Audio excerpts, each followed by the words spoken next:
এই ডাকসু ইলেকশনে অনেকেই বলছেন এক ধরনের ভরাডুবি হয়েছে ছাত্রদলের, যে ছাত্রদল অনেক বেশি স্ট্রং থাকার কথা। এইটার জন্য অনেকেই আবার দায়ী করে থাকেন যারা ছাত্রদলকে পরিচালনা করেছেন, অর্থাৎ সাবেক ছাত্র নেতাদের অনেক ক্ষেত্রে।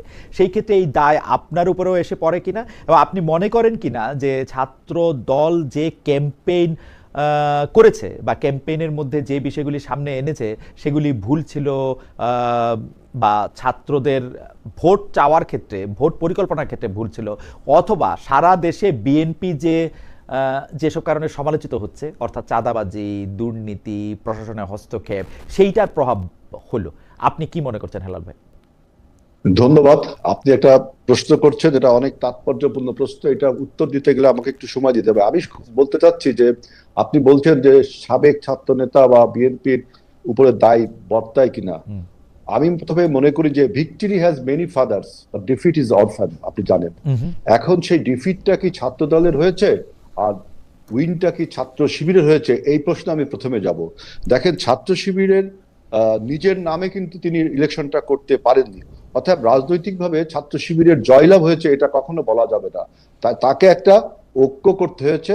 সেই ঐক্যটা করেছে আপনার পরাজিত যে মাফিয়ারা ছিল ছাত্রলীগ, সেই ছাত্রলীগ ছাত্র শিবিরের মধ্যে যে ঐক্যটা গত 17 বছর ধরে তারা চালিয়ে যাচ্ছিল। অর্থাৎ আপনার গত 17 বছরে ছাত্র শিবির এবং ছাত্রলীগ ক্যাম্পাসে ছিল, কিন্তু ঢাকা বিশ্ববিদ্যালয়ের ছাত্রদল 1 সেকেন্ডের জন্য গত 17 বছর ক্যাম্পাসে থাকতে পারেনি। এইখানে ছাত্র শিবিরের একটা অ্যাডভান্টেজ পয়েন্ট রয়েছে। এবং দেখা গেছে 5ই আগস্টের পরে যখন পরিবর্তন হলো, তখনও ছাত্রলীগের সব ছেলেপেলে যে ক্যাম্পাস থেকে বেরিয়ে গেছে তা না, অধিকাংশ ছাত্রলীগের ছেলেরা ক্যাম্পাসে আবার ছাত্র শিবিরের সাথে ওই আগের মতো যোগবদ্ধ ভাবে ছিল। যেহেতু ছাত্র শিবির কেমোফ্লেজ করে ছাত্রলীগের মধ্যে ছিল, কিন্তু 5ই আগস্টের পর তারা তাদের পরিচয়টা বের করলো যে আমরা ছাত্র শিবির। আপনার ছাত্র শিবিরের বিভিন্ন কমিটিতে সেটা দেখেছেন এবং এটা নিয়ে হাইকোর্টে রিটও হয়েছে।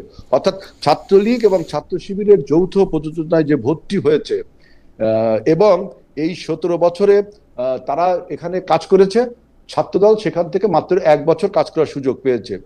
এবং আরেকটি বিষয় আপনি দেখবেন যে একটা ইমোশনাল ব্ল্যাকমেইল এখানে করা হয়েছে, যেটা পলিটিক্সে ইন লং রান আমাদের ক্ষতির কারণ হবে। যেমন হলে যখন ডাকসু নির্বাচনের স্কেডিউল ঘোষণা করা হলো, বা তখন ছাত্র শিবির আপনার সাধারণ ছাত্রদের নাম ধারণ করে ছাত্রলীগকে নিয়ে তারা একটা ঘোষণা করলো যে হলে হলে ছাত্র রাজনীতি করা যাবে না। আমি বিশ্বাস করি গত 17 বছরে হলগুলোতে যেভাবে আপনার গণরুম রেস্টরুমের নির্যাতন করা। আমি কি একটু ইন্টারাপ্ট করতে পারি? মানে আপনি কি এইটা বলতে চাইতেছেন যে মানে ছাত্র শিবির নিজের নাম দিয়া প্যানেল দেয় নাই এবং ছাত্রলীগের সাথে তারা একটা আতাত করে তারা ছাত্রদলকে হারাইছে, এইটা কি ব্যাপার? আমি বলছি যে গত 17 বছর ছাত্রলীগ এবং ছাত্র শিবির একত্রে ক্যাম্পাসে ছিল। 5ই আগস্টের পরিবর্তনের পরে তাদের একত্রে কি ছিল হেলাল ভাই? ওই ক্যামোফ্লেজ করেছিল। আপনি দেখছেন যখন ছাত্র শিবিরের কমিটি ডিক্লেয়ার করা হচ্ছে, তখন বলা হচ্ছে যে অমুকে ছাত্রলীগের কলা ভবনের অমুক ছিল। যেমন ফরাদের বিষয়ে বলা হয়েছে, ফলাদের বিষয়ে বলা হয়েছে সমাজ কল্যাণ ইনস্টিটিউটের সে সেক্রেটারি ছিল ছাত্রলীগের। এটা কিন্তু রিটও হলো, আপনি এটা কিন্তু রিটও হলো। সুতরাং আমি বলছি তারা একটা কৌশল অবলম্বন করছে।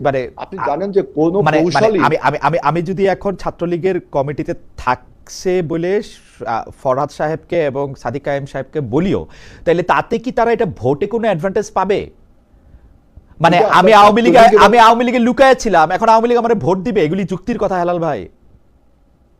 আপনি যুক্তির কথা এই জন্য যে ছাত্রলীগের ভিতরে ছাত্র শিবির কেমোফ্লেজ করেছিল।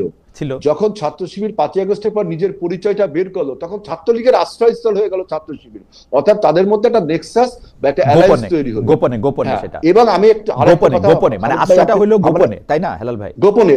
কিন্তু আরেকটা কথা আপনি বলতে পারেন, বিএনপি যে প্রকাশ্যে আওয়ামী লীগের আশ্রয় দিয়ে আসলো সেইটার কি হবে? গত 1 বছর ধরে বলছেন ডাকসু নির্বাচনে বিএনপি প্রকাশ্যে আওয়ামী লীগকে সাপোর্ট দিচ্ছে এরকম একটা দেখান। বরঞ্চ আমাদের জামাত ইসলামের আমির শফিকুর রহমান সাহেব প্রথমেই বলেছে যে আওয়ামী লীগকে ক্ষমা করা যেতে পারে, অতএব আওয়ামী লীগকে ক্ষমা করতে হবে। এবং প্রেস ক্লাবে তাদের দহরম মহরম দেখেছি। এবং বাংলাদেশে এখনো আওয়ামী লীগ পুনর্বাসনে জামাত ইসলামে যে কাজ করছে, যে আমরা যারা প্রান্তিক পর্যায়ে কাজ রাজনীতি করি, শিশির মনিরও প্রান্তিক পর্যায়ে কাজ করে, কিভাবে আপনার আওয়ামী লীগকে বিভিন্ন ভাবে শেল্টার দেওয়া হচ্ছে। এটা আমরা দেখেছি। আপনি যদি সময় দেন তাহলে আমি এটা নিয়ে না একটা আচ্ছা ঠিক বক্তব্য আছে, দিতে পারি। মানে ব্যাপারটা হলো কি যে জামায়াত যেহেতু আওয়ামী লীগের সাথে একটা দহরম মহরম আছে, ছাত্রলীগের সাথে যাতে ছাত্র শিবিরের একটা দহরম মহরম আছে, এই জন্য তারা ডাকসুতে জিতছে, ব্যাপারটা কি এরকম? এবং ডাকসুতে যে ভোটের ব্যবধানটা দেখেন, হ্যাঁ। এই ব্যবধানটা কিন্তু এত হওয়ার কথা মানে না। ওরা এই জন্য এখানে দিচ্ছে একটা এটা আমি engineering বুঝলাম, হয়েছে। কিন্তু যা ছাত্রদল হারলো কেন? ছাত্রদল তো একসময় সবার সাথেই আমি তো একসাথে বললাম যেত। যে আমরা 17 বছর কাজ করতে পারিনি, মাত্র 1 বছর কাজ করেছি। সেখানে আরেকটা বিষয় আপনি যেটা বলতে দেননি, যে হলে হলে ছাত্র রাজনীতি বন্ধ করতে হবে। একটা ইসলামী ছাত্র শিবির সাধারণ ছাত্রদের নাম করে এই ন্যারেটিভটা তুলেছিল। এবং আমি বলছি যে 17 বছরের হলগুলোতে যে গণরুম গেস্টরুমে যে নির্যাতন, সেখানে ছাত্ররা একটা ট্রমাটাইজ ছিল যে আসলে যদি হলে হলে ছাত্র রাজনীতি হয় তাহলে তো মানে আবার সেই অবস্থা ফিরে যাবে। এই যে তাৎক্ষণিক একটা ইমোশনটা ছাত্রদের না, ইমোশনটা, কিন্তু এটা এইটা তো ছাত্র কাজে লাগিয়েছে।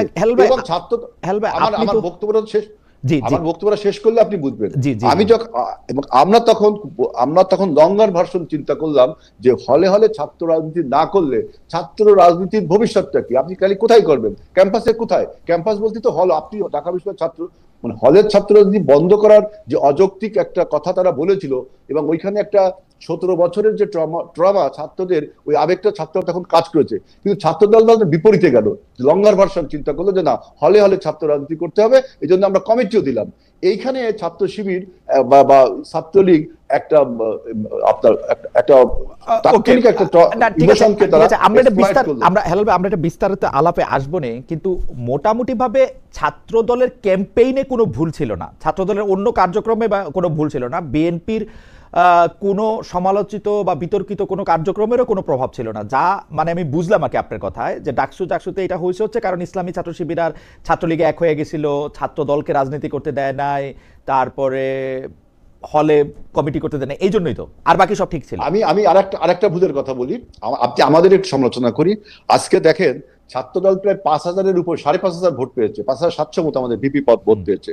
আপনি দেখেন বামপন্থী মেঘমল্লার বসুরা 5,000 ভোট পেয়েছে, ওবামা 3 থেকে 3,500 ভোট পেয়েছে।